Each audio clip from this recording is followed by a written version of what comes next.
오늘 이 시간 시편 147편 1절부터 12절까지의 말씀으로 여호와를 찬송할지어다 라는 제목으로 하나님의 말씀 나누도록 하겠습니다. 제가 초등학교 한 3, 4학년 때 저에게 가장 좋아하는 찬송가 찬양이 무엇이냐라고 물었을 때 저는 그때 405장이요 라고 대답을 했습니다. 혹시 그 옛날 시절 405장이 무슨 찬양인지 아시나요? 나 같은 죄인 살리시니라는 초등학생 3, 4학년짜리가 아주 깊이가 있었죠. 하나님께서 제 인생 가운데 그때마다 찬양을 주셨던 것 같아요. 제가 고등학교 3학년 때 나름 열심히 공부를 해도 성적은 안 나오더라고요. 그래서 그때 날마다 부른 찬양이 있어요. 할 수 있다 하시니는. 공부를 해야지 찬양만 하고 있으니까 안 돼. 그런데 아주 기적같이 총신대를 들어갔어요. 총신대 신학과에 들어가서는 이제 또 뭐가 된 줄 알고 거창한 꿈을 갖고 찬양을 했어요. 이 산지를 내게 주소. 지가 갈렙인 줄 알고 뭐만 맡기면 할 수 있을 것처럼 그 찬양을 또 날마다 불렀어요. 그렇게 대학을 졸업하고 군대를 갔는데 이게 상태가 영 안 좋아요. 힘들고 어렵고. 그때 만난 찬양이 내 영혼이 확정되고 확정되었으니 라는 찬양이에요. 막 마음은 힘들고 흔들리는데 하나님이 말씀하시는 것 같았어요. 진주 너는 확정된 영혼이다. 내 아들이다. 이런 음성이 들려왔어요. 그러다가 이제 군대를 전역하고 사역을 본격적으로 시작했을 때는 우리 오늘 눈물로라는 찬양을 너무 사랑하게 되었어요. 어린아이들을 가르치는데 그들이 정말 푸르르게 자라나서 의의 나무가 되기를 간절히 바라며 찬양을 불렀습니다. 그러다가 지난 6월 달에 에스라 청년부가 금요기도회 때, 매월 첫 번째 금요기도회 때는 기도회를 마치고 심야기도회라고 따로 모여서 11시 정도까지 기도를 합니다. 6월달 심야기도회를 준비하다가 유튜브에 인도로 비준비하신이라는 찬양을 듣게 됐어요. 이 찬양이 뭔가 싶어서 여기저기 찬양팀들이 연주한 것들을 듣다가 심취하게 됐습니다.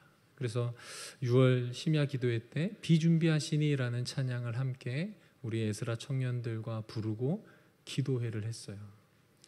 그 기도회를 하면서 느낀 것이 무엇이냐면 하나님이 이 찬양을 부르는 우리의 모습을 너무나 기뻐하시는구나. 이렇게 올려드리는 기도를 하나님이 정말 기뻐 받으시는구나라는 확신이 들었어요. 그래서 6월부터 여름 사역하고 쭉 진행되는 동안 제가 설교를 하거나 기도회를 하거나 또 외부 집회도 한번 다녀왔는데 이 찬양만 했어요. 주구장창. 그래서 청년 중에 몇 명 이제 지겹다고 그만하자고. 오늘도 제가 1, 2부 때 이 설교 했잖아요. 비가 내리니까 비 온다고 그만하라고 이제. 한 달 전에 목사님 휴가가 결정되면서 오늘 제가 설교를 한다라고 이제 정해졌어요. 그게 정해지면서 그래 이번 여름 이 찬양으로 시작했으니 마지막 설교도 여름의 마지막 설교도 이 찬양으로 마무리해야 되겠다. 이 찬양의 가사로 말씀을 전해야 되겠다라고 마음을 먹었는데 문제가 뭐였냐면 청년들은 쉽게 따라하고 다 알아요. 근데 우리 이 장년부들은 잘 모르잖아요, 찬양을. 그래서 고민이 깊어졌어요. 이거를 내가 하고 싶은데 해야 될 것 같은데 하나님이 은혜 주셨는데 이걸 어떻게 해야 하나 고민하고 있는데 때마침 이제 저희 교회 찬양 인도자는 2명 있어요. 정보선 목사님하고 강요한 목사님. 두 분이 금요일 사역이 겹쳤어요. 그래서 둘 다 찬양 인도를 못하게 됐어요. 그래서 전문 용어로 땜빵을 누가 해야 되잖아요. 그리고 최원재 목사님이 땜빵을 하셨어요. 근데 그때 그 목사님이 이 찬양을 선곡을 하신 거예요. 그래서 금요일날 쫙 한번 했어요. 근데 금요일날 저희 교회 많아야 한 70분 오시거든요. 우리 교회 성도들이 얼마 안 되잖아요. 그래서 그래도 아직 부족한데 라는 마음이 들었는데 담임 목사님이 설교를 마치고 찬양 한 곡을 하시는데 그 찬양을 하자는 거예요. 너무 좋았다고. 근데 중요한 거는 목사님이 그 찬양을 부르시고 원래는 기도하고 끝내야 되는데 그 찬양을 계속 20분 동안 연주를 시키고 혼자 기도를 하시는 거예요. 그 다음날 저한테 카톡을 하셔서 뭐라 그랬냐면 이 비준비하신 일 9월 달부터 임내송으로 하세요. 저는 이거 어떻게 우리 성도들한테 공급하나 싶었는데 주보 안에 악보가 다 하나씩 들어가 있어요. 저를 위해서. 네, 그래서 저는 손도 안 대고 저의 고민을 하나님이 다 해결해 주셨어요. 제가 이 일련의 과정을 설명드리는 건 뭐냐면 하나님이 오늘 이 찬양을 우리가 또 하반기 동안 부를 텐데 부어주실 은혜가 참 클 것 같다. 그리고 하나님이 우리 욕인교회 주시려고 하는 메시지와 은혜들이 담겨 있다라는 생각을 하게 되었습니다. 오늘 말씀을 통해서 하나님의 은혜에 촉촉히 젖어드는 시간 되기를 축복합니다. 이 찬양은 우리가 오늘 읽은 시편 147편의 시를 발췌하고 편집을 해서 가사를 구성했어요. 시편 147편은 할렐루야로 시작해서 할렐루야로 끝나는 찬양시입니다. 우리가 오늘 시편 147편을 살펴볼 텐데 하나님을 왜 찬양해야 하는지, 어떤 상황에서도 왜 어떻게 찬양해야 하는지를 우리는 함께 나눌 겁니다. 그래서 이 말씀을 들은 이후로는 일평생 찬양하는 인생 되기를 축복합니다. 오늘 말씀 1절에서 우리가 하나님을 찬양하는 일이 어떻다고 말하고 있냐면 선하다, 아름답다 이렇게 말하고 있어요. 너의 하나님을 찬양하는 일은 선하고 아름답다. 우리 성도님 이 말에 동의가 되십니까? 네. 찬양하는 일이 얼마나 소중하고 위대한지 이 단어들 하나하나를 살펴보면 더 와닿으실 거예요. 여기서 선하다라는 말은 성경에서 가장 먼저 사용된 곳은 창세기 1장입니다. 하나님께서 태초에 천지를 창조하시면서 하루 피조세계를 지어가시면서 그 하루가 지날 때마다 뭐라 하십니까? 보시기에 좋았다라고 말하세요. 그 좋았다가 히브리어로 토브인데 이 선하다가 토브예요.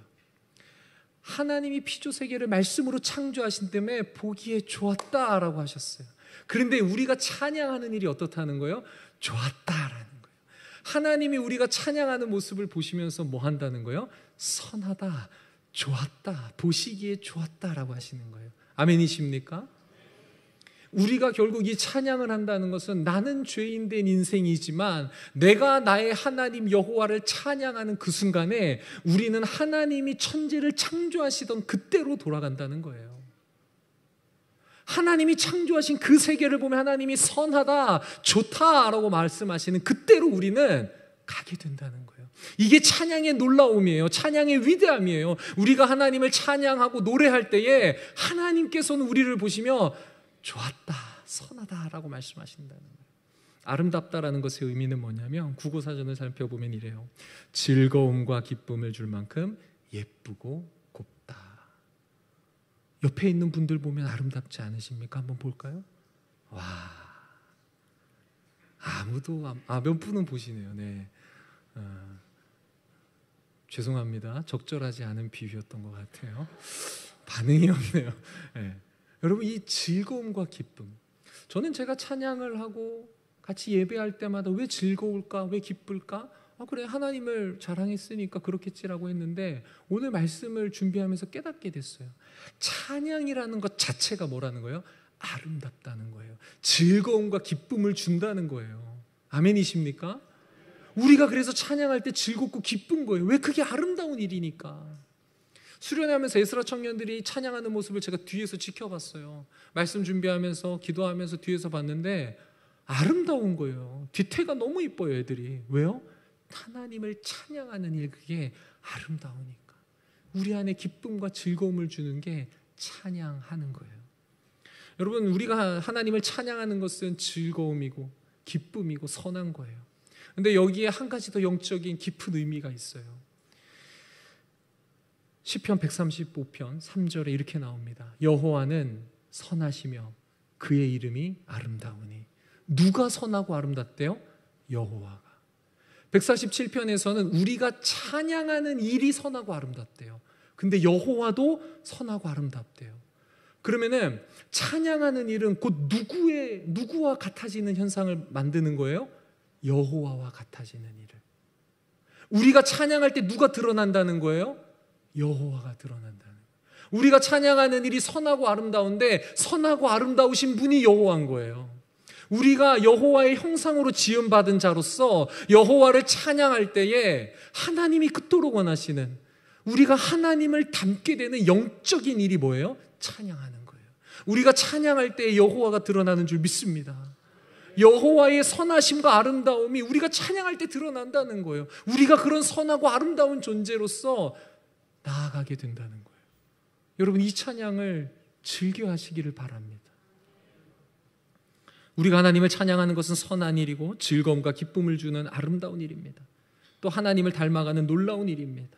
온 마음을 다해 마음껏 소리 높여 찬양하는 옥인교회 되기를 축복합니다. 시인은 찬양하는 일에 대해 한 가지를 더 말해요. 우리가 하나님을 찬양하는 일은 선하고 아름답고 그 다음에 뭐예요? 마땅하도다. 마땅하다는 거예요. 우리는 마땅히 하나님을 찬양해야 한다는 거예요. 너무나 당연한 표현이지 않습니까? 그런데 시인이 왜 이 당연한 표현을 굳이 쓸까요?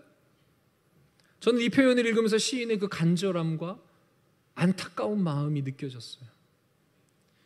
시인의 동족들인 이스라엘 백성들이 마땅히 하나님을 찬양하고 있을까요? 못하고 있을까요? 시인이 이 표현을 쓰는 이유가 뭘까요?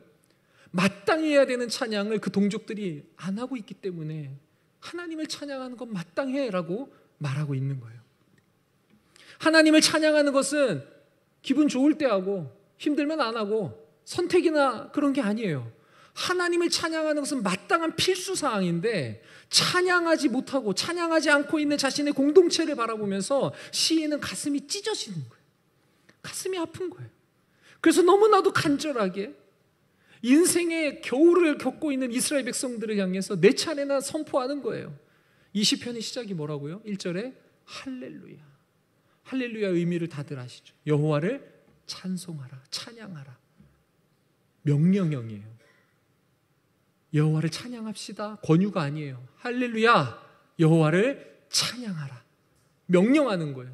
너네 지금 마땅히 해야 될 찬양을 왜 안 하니? 해야 한다라고 말합니다. 7절에는 뭐라고 나옵니까? 감사함으로 여호와께 노래하며 수금으로 하나님께 찬양할지어다. 한국어 성경을 보면은 느낌이 잘 안 오는데 영어나 원어로 보면은 노래하라, 찬양하라 이렇게 나옵니다. 명령형이에요. 부탁하는 게 아니에요. 왜 너희는 찬양하지 않느냐? 선하고 아름다우며 여호와 하나님을 닮아가는, 여호와 하나님을 드러내는 그 찬양을 너희는 왜 멈추었느냐? 이제 입을 열어 찬양하라라고 시인은 촉구하고 있는 거예요. 12절에 가면 이렇게 나옵니다. 예루살렘아 여호와를 찬송할지어다. 시온아 내 하나님을 찬양할지어다. 이것도 다 명령이에요. 시인의 답답함이 드러나는 거예요. 제발 찬양하라고. 하나님을 찬양하는 게 얼마나 즐겁고 기쁜 일인데 인생의 그 참된 기쁨과 즐거움을 너는 왜 체험하지 못하고 살고 있냐고 찬양하라고 외치는 거예요. 그리고 이 시의 맨 마지막을 또 뭐라 그래요? 할렐루야 여호와를 찬송할지어다. 하나님을 찬양하는 것은 마땅한 일임에도 불구하고 찬양하지 못하는 공동체를 향해 시인은 외치고 또 외치고 찬양하자고 노래하자고 선포하고 있는 거예요. 그렇다면 시인에 속한 공동체 이스라엘 백성들은 무슨 일이 있기에 이 즐겁고 기쁘고 선하고 여호와를 드러내는 이 찬양을 멈추게 됐을까요? 못하게 됐을까요?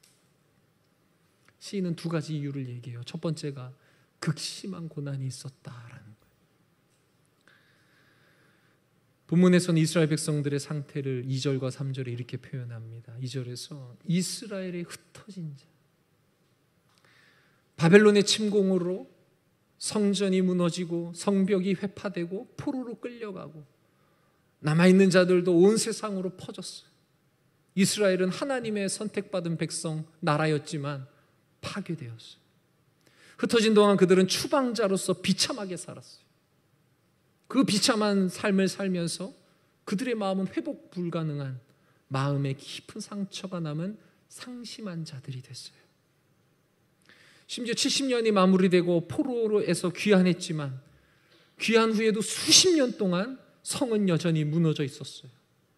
그들의 기억 속에는 과거에 찬란했던 다윗과 솔로몬의 시대를 꿈꾸고 회상하는 그것 말고는 할 수 있는 게 없었어요. 다시는 재현할 수 없는 과거일 뿐 회복할 능력이 없었어요. 그런 그들에게 찬양은 더 이상 즐거움도 기쁨도 아니에요. 하나님이 계시다면 어떻게 우리 민족을 이렇게 내버려 둘 수 있겠어? 하나님이 우리를 택하셨다면, 우리를 사랑하신다면 이렇게 내버려 두지 않으실 거야 라며 원망은 했지 찬양은 하지 않았다는 것입니다. 이스라엘 백성들은 극심한 고난 앞에서 찬양하는 일을 멈췄습니다. 그러나 시인은 오히려 반대로 말하는 거예요. 그런 극심한 고난에 마음이 심한 상심을 얻었을 때에 더욱 무엇해야 된다? 하나님을 찬양해야 된다. 우리에게도 이 두 가지 고난이 다 있습니다. 코로나 3년 동안 우리는 뭐 했어요? 흩어져 있었어요.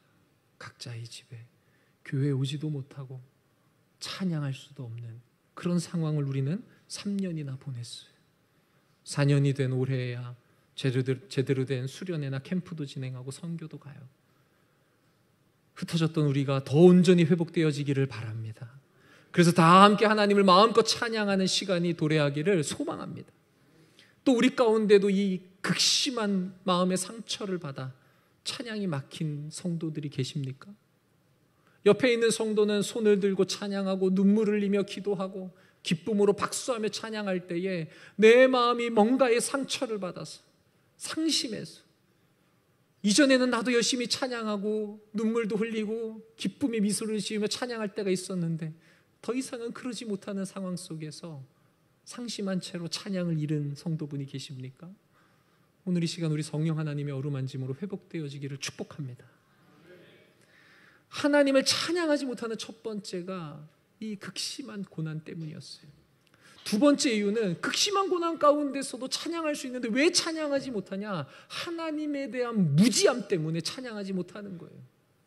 이 극심한 고난을 하나님이 해결해 주신다, 우리 하나님이 친히 해결해 주신다라는 그 하나님에 대해 알았더라면 모든 만사 제쳐놓고 하나님 앞에 나와 찬양했을 거예요. 그런데 이스라엘 백성들은 그 하나님에 대한 지식이 사라졌어요. 하나님에 대해 무지한 이스라엘 백성들은 극심한 고난을 해결하기 위해 두 가지를 꿈꿨어요. 10절에 이렇게 나옵니다. 여호와는 말의 힘이 세다 하여 기뻐하지 아니하시며 사람의 다리가 억세다 하여 기뻐하지 아니한다. 하나님이 기뻐하지 않는 일을 이스라엘 백성들이 지금 추구하고 있어요. 그게 뭐냐면 첫 번째가 말의 힘이 세다. 여기서의 말은 달리는 말, 동물이에요. 동물의 그 말의 힘이 세다는 건 뭐냐면 당시 전쟁에서 가장 강력한 부대는 기마 부대예요. 말의 힘이 세다는 것은 곧 강한 군대가 있다는 거예요. 이스라엘 백성들은 우리가 예전의 영광을 회복하려면 이 고난을 극복하기 위해서 첫 번째로 꿈꾼 게 뭐라고요? 강한 군대. 우리를 업신여기지 못할 강한 군대가 있으면 이 고난은 끝낼 거야 라고 생각한 거예요. 두 번째로는 뭐예요? 사람의 다리가 억세다. 이건 영웅을 말해요. 위대한 장수 한 명만 나타나면 이 고난은 끝낼 거다. 우리의 상심한 마음은 해결될 거다. 다윗이 골리앗을 무찌르고 전쟁을 뒤집었듯이 한 명만 튀어나오면, 용사가 한 명만 나오면 우리 다시 옛날의 영광을 회복할 수 있다. 이스라엘은 이 고난의 상황에서, 찬양도 막힌 이 상황에서 하나님을 찾기는커녕 말의 힘을 기대하고 영웅이 튀어나오기를 기다렸다는 거예요. 그런데 하나님은 뭐 하세요? 이런 이스라엘을 뭐예요? 기뻐하지 않는다. 왜 기뻐하지 않으실까요? 누구를 찾아야 되는데 누구를 기대하는 거예요? 하나님을 찾고 하나님이 이 문제를 해결해 주실 것을 믿고 따라야 될 이스라엘이 세상의 방법과 인간의 노력을 기다리고 소망하기 때문에 하나님은 기뻐하지 않으신다라는 겁니다. 우리도 이스라엘 백성들처럼 인간의 헌신, 노력, 세상적인 방법들로 이 고난과 문제와 난간을 해결하려고 애쓰고 있지는 않습니까? 어디 힘센 말이 없는지, 내 인생을 한 방에 역전해 줄 힘센 말은 없는지 찾아 헤매고 있지는 않으십니까?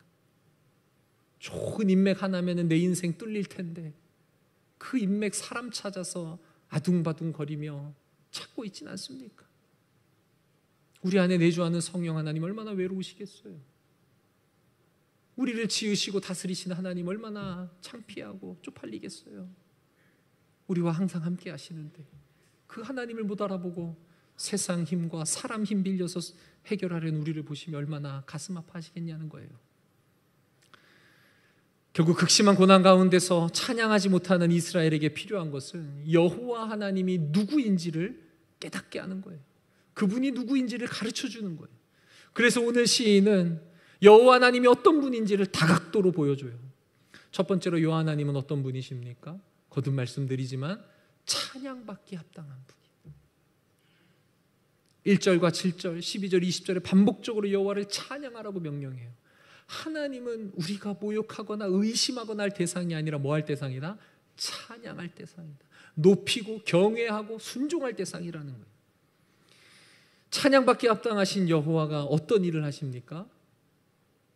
천지를 창조하시고 그 만물을 다스리시는 분이에요. 손에서 놓아보신 적이 없어요. 그의 마음에서 떠나보낸 적이 없어요. 그분은 창조주이시며 만물의 주관자가 되시는 분이에요. 하나님께서 주관하시는 존재를 이 시에서는 두 부류를 말하고 있어요. 첫 번째가 뭐냐면 하나님이 선택하신 이스라엘 백성을 하나님은 지켜 보호한다라고 말해요. 2절과 3절에서 하나님은 예루살렘을 뭐 하신다고 말씀하시냐면 세우겠다. 왜? 무너졌으니까. 흩어진 이스라엘 백성들을 뭐 하시겠다? 다시 모으겠다 말하세요. 상심한 자들을 뭐 하시겠대요? 고치시겠대요. 상처 입은 마음을 뭐 하시겠대요? 싸매어 주시겠대요. 누가? 하나님이. 강한 군대가 아니에요. 용사가 아니에요. 그들을 모으시고 세우시고 싸매시고 치유하시는 분은 우리 주 여호와 하나님인 줄 믿습니다. 13절과 14절에 무너진 빗장을 견고하게 하겠대요. 도둑들이 강도들이 쉬 드나들지 못하게 견고하게 하겠대요. 누가? 하나님이. 자녀들에게 복을 주시겠대요. 누가? 하나님이. 성내에 다니는데 두려움 없이 편안하게 다닐 수 있게 하겠대요. 하나님이 그렇게 하시겠대요. 먹을 미리 풍성하게 풍요롭게 해주시겠대요. 하나님께서는 이스라엘의 고난을 친히 해결해 주실 수 있는, 상한 마음을 고쳐주실 수 있는 유일한 분이 여호와 하나님인 줄 믿습니다.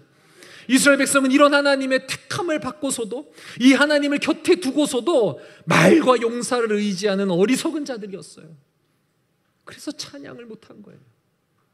우리도 이런 어리석은 누를 범하지 않기를 바랍니다.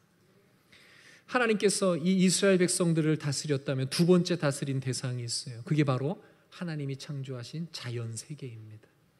4절과 5절에서 그 하나님의 아주 세심하고 놀라운 능력이 드러나요. 무너진 예루살렘을 회복시킬 수 있는 하나님의 능력은 무한하다라고 하면서 무엇을 말하냐면 하나님이 하늘의 별들의 수를 다 세신대요. 오늘날 과학자들은 우주가 지금도 팽창하고 있다고 말합니다. 끝없이. 별의 수를 무한대라고, 셀 수 없다고 말해요. 그런데 이 구약에 쓰여진 시편의 저자는 그 하나님이 뭐 한다고 얘기하세요? 그 별의 무한한 별의 수를 다 세신대요. 그거를 다 셀 뿐만 아니라 그 다음에 뭐예요? 그 별들에 뭐가 있대요? 각각의 이름을 다 불러주신대요. 이게 하나님의 지혜고 하나님의 능력이에요. 이 무한하신 지혜와 능력을 가지신 분이 뭐 하겠대요? 온 세상에 흩어져 있는 자신의 택한 백성들을 모으시겠대요. 마음에 상처 입고 그 나라에서 찬양도 못하면서 오늘 내가 무엇을 먹을까? 어떻게 살아야 될까? 내일은 어떤 일 하지? 염려와 근심 속에서 찬양이 사라진 자신의 백성의 그 한 사람의 이름을 부르는 거예요. 진주야, 돌아와라. 이제 와. 와서 예배하자. 너 나를 찬양해. 별들의 이름을 다 아시는 분이 자신의 자녀들의 이름을 까먹을까요? 결코 그렇지 않다는 거예요. 그 하나님은 낙심하고 상처 입은 우리의 이름을 부르면서 우리를 끝까지 불러주신다는 거예요. 회복시켜 주시는 분은 오직 여호와인 줄 믿습니다. 이 시인은 이 위대한 하나님을 만난 거예요. 그래서 찬양해요. 오늘 이 찬양의 첫 가사가 이거예요. 우리 주는 위대하며. 이스라엘 백성들이 이 극심한 고난 가운데서 마음이 찢길 대로 찢어진 상심한 상태에서 우리 하나님은 세밀하셔. 그리고 능력이 무한하시오. 그 위대하신 하나님을 알았다면 왜 찬양하지 않았을까요? 그 하나님을 몰랐기 때문이에요. 하나님이더라도 이 문제는 해결 못하겠지. 그 마음이 있기 때문에 찬양할 수 없었던 겁니다. 8절에서는 하나님이 뭘 준비하시냐면 비를 준비하신대요. 풀을 자라게 하신대요. 근데 이 비와 풀이 누구를 위한 걸까요? 9절에는 뭐라고 나오냐면 들짐승과 까마귀 새끼를 위한 거라고 얘기하세요. 들짐승은 땅에 있는 동물들의 대표예요. 우는 까마귀 새끼는 하늘에 있는 새의 대표예요. 한마디로 하나님이 비를 준비하시고 풀을 자라게 하시는 준비하시는 이유가 뭐예요? 하늘의 새와 땅의 동물조차도 하나님은 뭐 하신다는 거예요? 각별하게 챙긴다는 거예요. 그들에게 물이 필요한 순간 줄 수 있게 하나님은 준비하고 계십니다. 여러분, 동물과 새조차도 이렇게 각별하게 챙기는 하나님이 이스라엘 백성들을 가만히 둘까요? 알아야 돼요. 그래야 찬양이 터져 나오는 거예요. 별을 다 세시며 땅과 하늘의 동물을 일일이 살피신 하나님이 자신의 백성 이스라엘을 얼마나 섬세하고 귀중하게 돌봐주실까요? 예루살렘 제거는 인간의 헌신이나 노력, 말이나 용사 따위로서 되는 게 아니에요. 주님께서 친히 이루실 줄 믿습니다. 주님은 예루살렘 성을 다시 쌓아주실 뿐만 아니라 그 성 안에 모인 상처받은 마음들도 다 고쳐주실 것입니다. 시인은 만물을 주관하시는 하나님의 섭리를 바라보며 이런 하나님이 이스라엘의 하나님이라는 것을 너무나도 알려주고 싶었어요. 그 하나님이 너를 사랑하셔. 너의 이름 하나하나를 아시고 너의 아픔을 다 해결해 줄 수 있어. 자신의 공동체가 이것을 깨닫기만을 간절히 원하며 오늘 이 시를 쓴 것입니다. 하나님의 형상대로 지음받은 우리도 동일합니다. 우리의 문제를 해결할 수 있고 우리를 회복시킬 수 있는 분 오직 여호와인 줄 믿습니다. 모든 문제와 고난의 해결책은 하나님께 있습니다. 그렇다면 하나님께서는 어떤 방법으로 자신의 택한 백성들을 다스리고 자신이 만든 이 세계를 다스리실까요? 어떤 방법을 통해서 하시냐? 15절을 보시면 이렇게 나옵니다. 그의 명령을 땅에 보내시니 그의 말씀이 속히 달리는도다. 비를 준비하고 풀을 나게 하는데 하나님이 뭘 사용하신대요? 명령을 땅에 보낸대요. 하나님이 말씀으로 다스린다는 거예요. 말씀이 속히 달리도다는 뭐냐면 완벽하게 성취되는 걸 말해요. 그 다음에 또 16절, 17절을 보면 눈이 내리고 서리가 끼고 우박이 내리는데 이것도 뭐 때문에? 하나님이 말씀하시니 눈이 내린대요. 하나님이 말씀하시니 서리가 생기고 우박이 내린대요. 근데 더 놀라운 것은 이게 녹아서 물이 되는데 그것도 뭐 때문에? 18절에 하나님이 말씀하시니 그렇게 된대요. 이 땅에 일어나는 모든 일들 하나님이 무엇으로 통치하고 계신 거예요? 당신의 말씀으로. 우리 성도님도 오늘날에도 눈과 비와 우박이 내리고 물이 흐릅니까? 잘 모르세요? 너무 어려운 질문이에요. 저만 눈 내리는 거 봤어요? 눈을 손에 쥐면 잘 녹죠? 네. 오늘날에도 눈이 내리고 우박도 내리고 그것이 녹아서 물이 된다면 오늘날에도 동일하게 하나님이 무엇으로 이 땅을 통치하고 계시다는 거예요? 말씀으로. 아멘이십니까? 이 시인의 때나 오늘 우리의 때나 우리 동일하신 하나님께서는 말씀으로 통치하고 계시다는 거예요.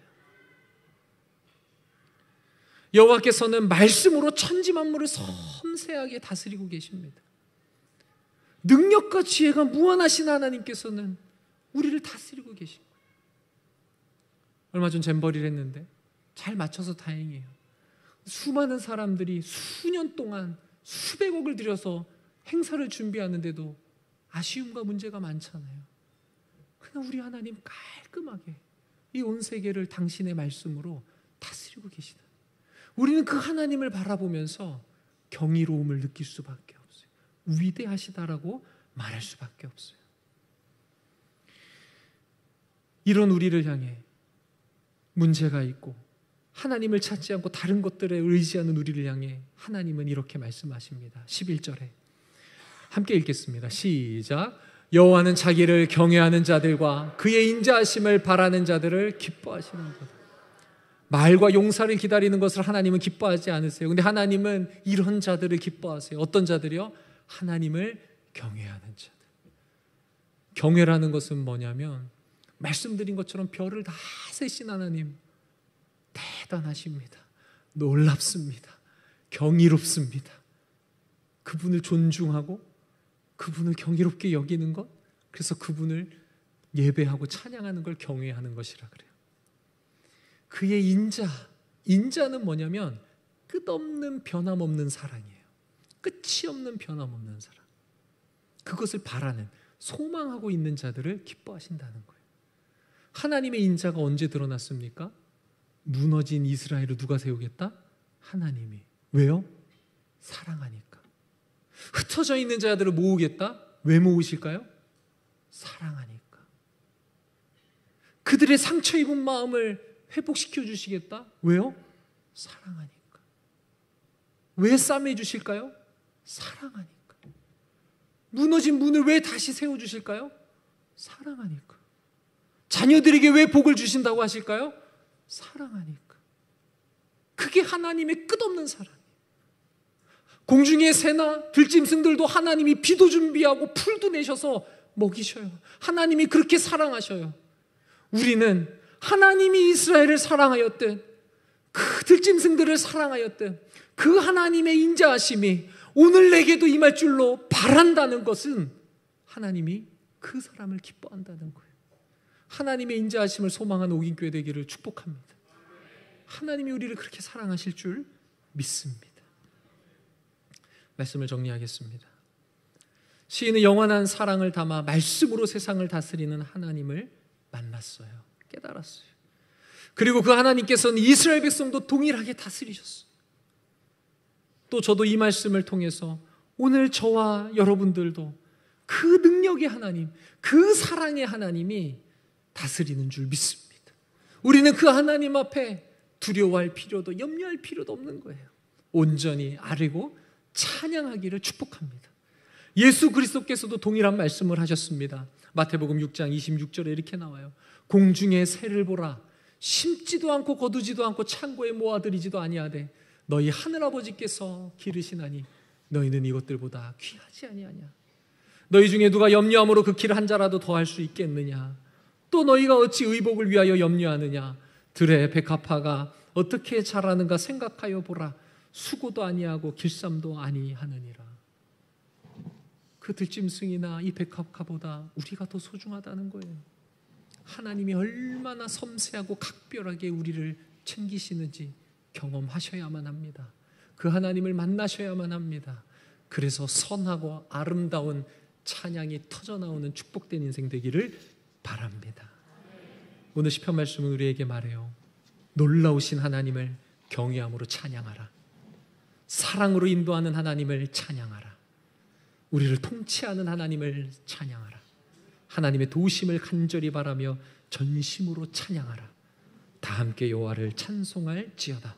우리 시간에 우리 주는 위대하며 함께 찬양하고 기도하도록 하겠습니다.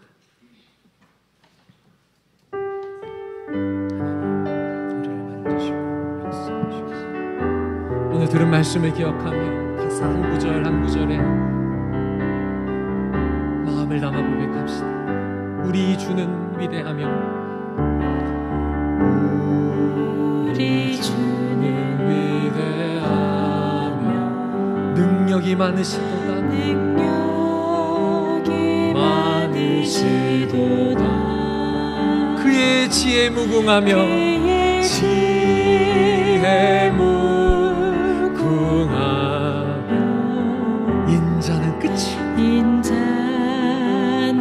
영원하도다. 상한 자를 고치시며 상한 자들 고치시며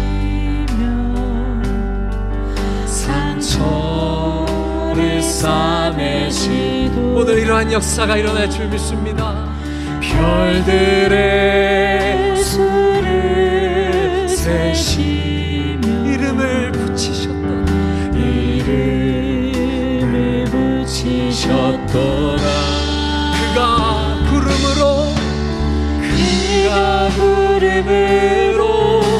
하늘을 덮으시며 땅을 위하여 비준비하시니 예루살렘아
사랑하시는 그 하나님께 이 시간 나아가길 원합니다.